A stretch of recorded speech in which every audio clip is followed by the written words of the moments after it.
तो गाइस मैं हूं अंकित और आप दिख रहे हैं रेसलिंग फैंस नेटवर्क। शुरू करते हैं भाई अपनी बातों को हम लोग सबसे पहले एज एंड जॉन सीना से। क्या डब्ल्यूडब्ल्यू वाले एक्चुअली में टीज कर रहे हैं भाई एज एंड जॉन सीना का मैच, क्योंकि देखो अब तो ये इम्पॉसिबल सा लगता है एज AEW के साथ में, एंड देयर इज नो वे कि वो आके कम्पीट कर ले अगेंस्ट जॉन सीना, या फिर देयर इज अ वे। मैं आपको बताता हूँ हुआ क्या भाई। डब्ल्यूडब्ल्यू ने अपने यूट्यूब चैनल पर ये वाली वीडियो डाली है जो कि आप में से काफ़ी सारे लोगों ने मुझे इंस्टाग्राम पे शेयर भी की है। एंड यहाँ पे डब्ल्यूडब्ल्यू ने जॉन सीना एंड एज के मैच को डाला है। सिर्फ एक मैच नहीं बल्कि कंप्लीट हिस्ट्री है भाई।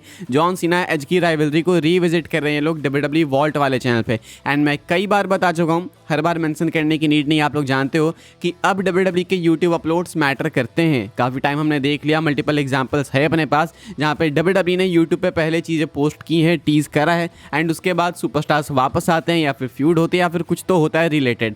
तो ऐसे में एज एंड सीना को लेकर डिमांड है। फैंस चाहते हैं कि एज एंड जॉन सीना का मैच हो, एज की वापसी हो जॉन सीना के आखिरी मैच के लिए, या फिर जो भी बोलो किसी भी तरीके से एक कन्फ्रंटेशन हो जाए, कुछ भी हो जाए। लेकिन ऐसे में भाई ये चीज़ पॉसिबल लगती नहीं है, क्योंकि वो एज जो है अभी ऑलरेडी AEW के साथ में साइंड है। इसके बावजूद ये अपलोड करना क्या ये एक टीज़ है? देखो अभी भी ये सब होने के बाद भी मैं आपको बताऊं तो एज के आने के चांसेस सिर्फ 10% ही है। 10 भी मैं ज़्यादा ही बोल रहा हूं, 10 भी नहीं है, कुछ 5-6% है।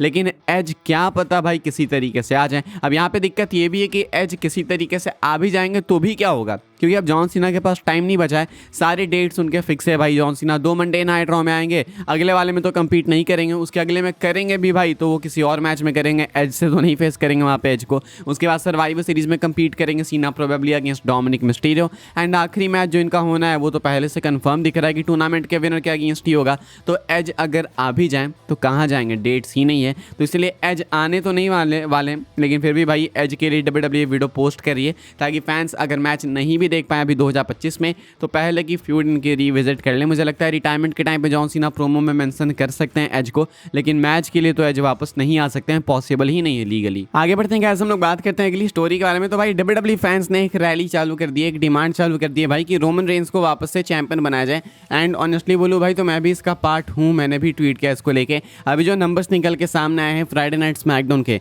वो एक्सट्रीमली डिसअपॉइंटिंग। आपको पता चलेगा होगा, पिछली वीडियो आपने देखी होगी, तो नहीं मालूम तो आपको बता दूं 933 के व्यूअरशिप आई है भाई पिछले स्मैकडाउन के एपिसोड के लिए। एंड ये लोवेस्ट एपिसोड है भाई, लोवेस्ट रेटेड एपिसोड है भाई फ्राइडे नाइट स्मैकडाउन का। अगर हम देखें ओवरऑल हिस्ट्री में तो बस FS1 वाले एपिसोड्स हटा दिए जाए तो, क्योंकि वो नेटवर्क बहुत छोटा था। तो ऐसे में USA पे होने के बावजूद 933 के बहुत डिसअपॉइंटिंग नंबर्स हैं। लोग अपने हिसाब से ब्लेमबाजी कर रहे हैं, कोई बुकर को ब्लेम कर रहा है, कोई कोडी को ब्लेम कर रहा है, कोई किसी और चीज़ को, तो कोई हैलोवीन को ब्लेम कर रहा है। देखो ये व्यूअरशिप इतनी कम आई है, इसके पीछे का रीज़न डेफिनेटली हैलोवीन है, लेकिन ऐसा नहीं है कि हैलोवीन नहीं रहता तो ये व्यूअरशिप 2 मिलियन रहती, ऐसा भी नहीं है। तो व्यूअरशिप तो स्टार्टिंग से ही डाउन है, काफ़ी महीनों से डाउन है।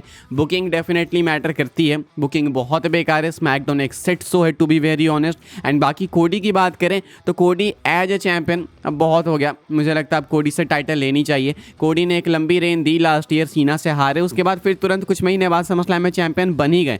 तो अब कोडी वाला एक्सपेरिमेंट खत्म करना चाहिए। ऐसा नहीं बोल रहा हूँ कि कोडी को पुश मत दो, एज ए चैंपियन कोडी का एक्सपेरिमेंट खत्म करो। या तो अब रैंडी ऑर्टन को टाइटल दे दो, या नहीं तो वापस रोमन को दो। फैंस रोमन की डिमांड इसीलिए कर रहे हैं बिकॉज रोमन रेंस है जिन्होंने डब्ल्यूडब्ल्यू को 2020 में बचाया था। मुझे नहीं पता कि कौन कब से देख रहा है डब्ल्यूडब्ल्यू, लेकिन जो लोग जानते हैं, जिन्होंने 2017-18 की डब्ल्यूडब्ल्यू देखी है, 19 की देखी है, एंड जिन्होंने 20 की भी डब्ल्यूडब्ल्यू देखी है, उनको मालूम होगा कि 2017-18-19 के टाइम पे डब्ल्यूडब्ल्यू डाउनफॉल में जाने लगी थी। उस टाइम पे बिग डॉग वाला कैरेक्टर भी एक्सट्रीमली हेटेड हो गया था। इसके बाद कोविड आया, लगा कि अब यहाँ से रेसलिंग खत्म हो जाएगी, हाइप खत्म हो गई थी।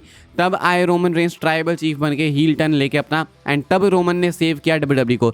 कोविड के बाद सोल्ड आउट शोज, अलग अलग international events, this and that, and उसके बाद डब्ल्यूडब्ल्यू एक्चुअल में अपने बूम पीरियड पे गई। ये बोलने वाला बूम पीरियड जो अभी है, अभी नहीं, एक्चुअली में बूम पीरियड पे गई। तो अब ऐसे में भाई रोमन रेंस ने उस टाइम पे डब्ल्यूडब्ल्यू को सेव किया था, उस वाले खराब टाइम से निकाला था। तो इसलिए फैंस का कहना है कि इस वाले खराब टाइम से आपको अगर निकालना है कंपनी को, तो फिर से रोमन रेंस को चैंपियनशिप दे दो। मैं इसमें एक लेयर और ऐड करूंगा भाई, रोमन को चैंपियनशिप दे दो, लेकिन रोमन को हील बना के टाइटल दे दो। मतलब हील रोमन की बात अलग है। मुझे लगता है कि अभी वाला रोमन है वो ठीक है, बिग डॉग से तो काफी बेटर है, लेकिन heel tribal chief, heel Roman Reigns का कोई भी तोड़ नहीं है भाई, कोई भी कॉम्पिटिशन नहीं है। तो इसलिए अगर रोमन को चैंपियनशिप देनी है मेरे अकॉर्डिंग तो उनको हील बना के देनी चाहिए। दूसरी चीज किसी ने कॉमेंट किया था कल कि रोमन रेंस का पहला वाला थीम सॉन्ग है हेड ऑफ द टेबल वाला, वो कब वापस आएगा?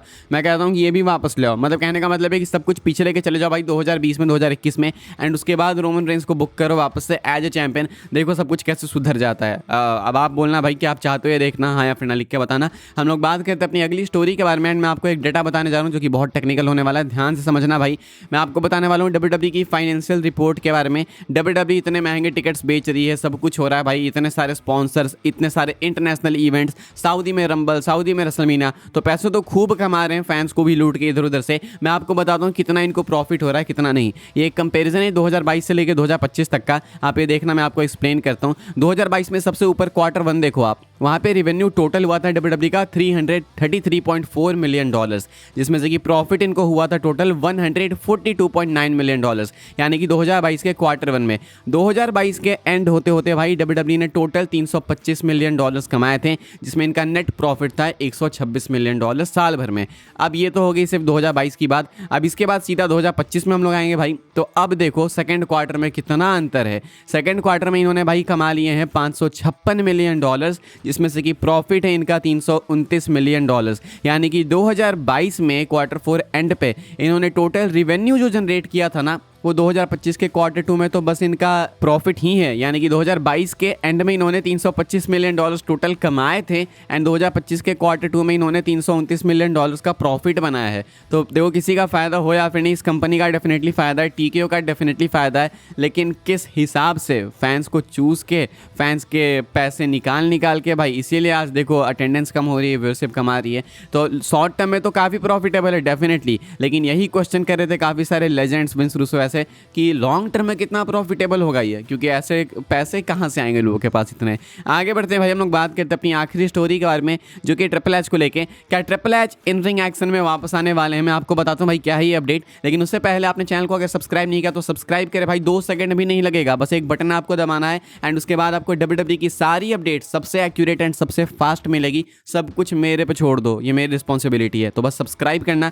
बाकी ट्रिपल एच के बारे में आपको बताता हूँ। ट्रिपल एच रेसलमेनिया 42 के प्रोमो में है, पोस्टर में, एंड इस पर काफ़ी सारे क्वेश्चन उठे कि ये बंदा क्यों है पोस्टर में, अपने आप को सेंटर ऑफ अट्रैक्शन क्यों बनाता है। स्टीवी रिचर्ड्स जो कि farmer WWE superstar, farmer wrestler रह चुके हैं, इनका कहना, इनका मानना है कि ये काफ़ी श्योर हैं कि triple H in ring comeback की तैयारी कर रहे हैं। इनका कहना है या तो रेसलमेनिया 42 में ट्रिपल एच रेसल करेगा, या नहीं तो रेसलमेनिया 43 में तो करेगा ही करेगा। इनका कहना है कि रेसलमेनिया 42 के पोस्टर पे, प्रोमो में इतना खुद को फीचर करना ये एक हिंट है कि ये रेसल करेगा। अगर नहीं करता तो ये मान लो कि रेसलमेनिया 43 में तो पक्का करेगा, बिकॉज सऊदी का मेनिया है, सऊदी वाले चाहेंगे कि ट्रिपल एच रेसल करे, लेकिन ये काफ़ी डेंजरस भी एंड ऑनेस्टली बहुत डेंजरस है भाई। ट्रिपल एच को जब हार्ट अटैक्स आए थे भाई, हार्ट फेल हुआ था उनका, तो ट्रिपल एच बिल्कुल खत्म होने के कगार पे आ गए थे। वो भगवान का करिश्मा था कि ट्रिपल एच बच गए। तो अब अपनी बॉडी को उस तरीके से रिस्क में क्यों डालना कि आप इतने एग्जॉस्ट हो जाओगे कि आपकी हेल्थ एक्चुअली में प्रॉब्लम में आ सकती है, एंड बहुत ज़्यादा प्रॉब्लम में। तो इसलिए भाई ट्रिपल एच को इन रिंग कॉम्पिटिशन में तो नहीं आना चाहिए, इसलिए वो बुकर भी बन गए, जो कि परफेक्ट प्लेस नहीं, परफेक्ट प्लेस भी नहीं है, बुकिंग अच्छा नहीं कर रहे, लेकिन एटलीस्ट रेसलिंग रिंग से दूर है तो ठीक है। लेकिन ऐसे में स्टीवी रिचर्ड्स कहते हैं कि जिस तरीके से ट्रिपल एच खुद को प्रमोट कर रहे हैं, वो देख के लगता है कि शायद से ट्रिपल एच जो है भाई वो इन रिंग कॉम्पिटिशन में आएंगे। एंड आई रियली विश कि ऐसा ना हो भाई। ट्रिपल एच की हेल्थ सबसे इंपॉर्टेंट है। ये बुकिंग हो गया या फिर ये मैचेस में रेसल करना, ये सब अलग बात है, सब प्रॉफिट लॉस सब अलग चीज़ है, लेकिन हेल्थ आदमी की लाइफ सबसे ज़्यादा मैटर करती है। तो इसलिए ट्रिपल एच को खुद को ऐसे डेंजर में नहीं डालना चाहिए, चाहे सऊदी में मेनिया हो, या चांद पे मेनिया हो, या मार्स पे मेनिया हो, कहीं भी हो। आप क्या सोचते हैं लिख के बताना। फिलहाल ये स्टीवी रिचर्ड्स का मानना है, काफ़ी कॉन्फिडेंटली मानते हैं, लिख के बताना आप क्या सोचते हैं भाई। बाकी अभी के लिए इतना ही था। वीडियो को लाइक कीजिएगा, शेयर कीजिएगा, सब्सक्राइब कीजिएगा। मिलूंगा मैं आपसे अगली वीडियो में जल्दी ही, तब तक के लिए good bye, thanks for watching.